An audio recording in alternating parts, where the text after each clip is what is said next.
Hello friends, how are you? Welcome back another video. In this video I will describe you how to process total journey, and in this video I will describe you using language in Bangla.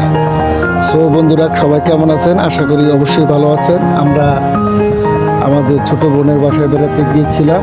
প্রতিমধ্যে আমরা যাওয়ার জন্য একটু হোটেলে নেমেছি খাওয়া দাওয়া করার জন্য, বাট হোটেলের পরিস্থিতি এমন ছিল যে টোটালি হোটেলের মধ্যে কোনো প্রকার লোকজন ছিল না, এবং ওনাদেরকে আমরা যখন জিজ্ঞেস করলাম যে খাবার দাবার কতক্ষণ লাগতে পারে, ওনারা বলতেছেন যে এগুলো সব কিছু রেডি করে বানিয়ে দিতে হবে। তো দেখা যাচ্ছে বানিয়ে দিলে ওই মুহূর্তে ওইখানে অনেক সময় লেগে যেতে পারে। সেজন্য আমরা এখানে খাওয়া দাওয়া না করে নিরুপায় হয়ে ফিরে আসলাম এবং চিন্তা করলাম প্রতিমধ্যে আবার অন্য জায়গায় খেয়ে নিব। তো আবার আমরা রওনা দিলাম। এখানে আপনারা দেখতে পাচ্ছেন গাড়ির ভিতরের ভিউ। আমরা অনেক লোকজন পুরো ফ্যামিলি গিয়েছিলাম, খুবই আনন্দ করেছি। আসলে ভালো থাকতে হলে বা আনন্দ করতে হলে বেশি টাকা পয়সার প্রয়োজন হয় না, মানুষের মনের ভিতরের আনন্দটাই সবচেয়ে বড় বিষয়। তো সবচেয়ে বেশি আনন্দ করেছে আমাদের কুইন মরিয়ম, আমার মেয়ে, সাথে ছিল আমার ভাই এবং আমার ফ্যামিলির সব লোকজন, আমার নানি এবং আমার কাজিন নীরব, তার ভাই নিহাত। তো সব মিলিয়ে আমরা গাড়ির মধ্যে অনেক মজা করেছি। তবে গাড়ির ড্রাইভার উনি একটু স্লোভাবে গাড়ি চালাচ্ছিলেন, কারণ গাড়িতে অনেক লোকজন ছিলাম, প্রায় অনেকজন, কি বলবো, ওভারলোডেড। কিছুক্ষণ পর আমরা নামছিলাম এবং তারপর আমরা যে গন্তব্যস্থলে পৌঁছে যাই। সব ভিডিও করা হয়নি।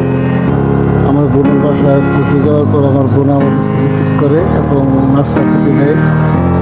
সবাই বসেছিলাম, আমাদের ফ্যামিলির লোকজন এবং তাদের বাড়ির আত্মীয় স্বজন সবাই ছিল। এখানে প্যান্ডেলের একাংশ, আমরা বসে তখন নাস্তা খাচ্ছিলাম। বাট আমাদের মরিয়ম ওই বাসা থেকে ফুলপাড়া নিয়ে ব্যস্ত ছিল। সবাই খাওয়া দাওয়া করার পর আমরা একটু বিশ্রাম নিয়েছি। মরিয়ম তো আমার কোল থেকে নামছিলই না, কারণ ও ওর মার কাছ থেকে বেশি আমারও পছন্দ করে, আমার সাথে সবসময় থাকে।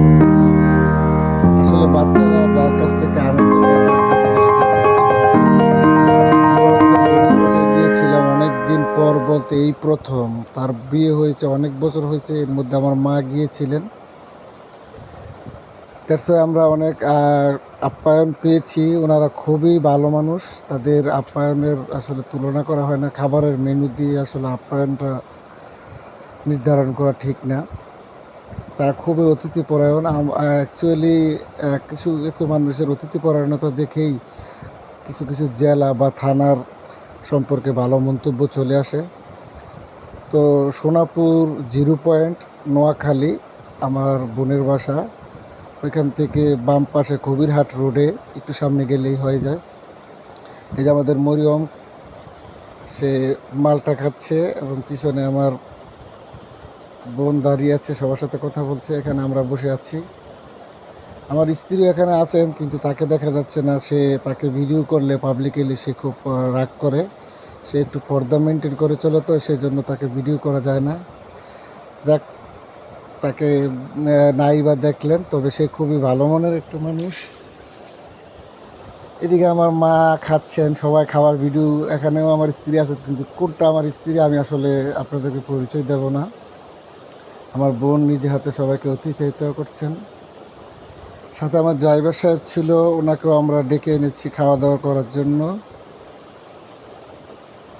খুবই শান্ত একটা পরিবেশ ছিল খাবারের জন্য। মেঘাচ্ছন্ন আকাশ থাকা সত্ত্বেও কোনো বৃষ্টি হয় নাই, সেই জন্য আমরা ধীরস্থিরভাবে খাওয়া দাওয়া করতে পেরেছি। এখানে এই যে আমাদের কুইন, আমাদের প্রিন্সেস মরিয়ম খাওয়া দাওয়া করছে। এখানে আমার 3 বোন সহ আমার ফ্যামিলির সবাই ছিলাম। আমরা খাওয়া দাওয়ার পরে আমার বোনের বাসার বিভিন্ন সাইড ঘুরে ঘুরে দেখছিলাম। সাথে ছিল তার শ্বশুর, আমার নানি, আমার মা, আমার শাশুড়ি, আমরা সবাই। আমরা গিয়েছিলাম পুকুর পাড় দেখতে এবং সুপারি বাগান দেখতে। ওইখানকার সুপারি বাগানগুলি খুবই ভালো লাগে। তো এবং সাথে মরিয়মকে নিয়েছিলাম, সবাই যায়নি, আমরা শুধু একা একা গিয়েছিলাম কয়েকজন। মরিয়ম ওখানে গিয়ে আমাকে পুকুর দেখিয়ে বলছিল, বাবা এখানে কি থাকে, এখানে কি কুমির থাকে কিনা। আমি বলছি হ্যাঁ কুমির থাকে, যাতে ভয় পায় পানিতে না যায়। সেই জন্য বললে চলো আমরা এখানে থাকবো না, কুমির আমাদেরকে ধরে ফেলবে। তো ওভারঅল অনেক মজা করেছিলাম। আমার স্ত্রীও বলছিল এলাকার পরিবেশটা খুবই সুন্দর, মনোমুগ্ধকর। সেই জন্য সে তার কাছে সে খুবই ভালো লেগেছিল, সে বলছিল। তারপর আমরা ঘোরাঘুরি শেষে আবার প্যান্ডেলের দিকে বা তাদের রুমের দিকে ফিরে যাচ্ছিলাম।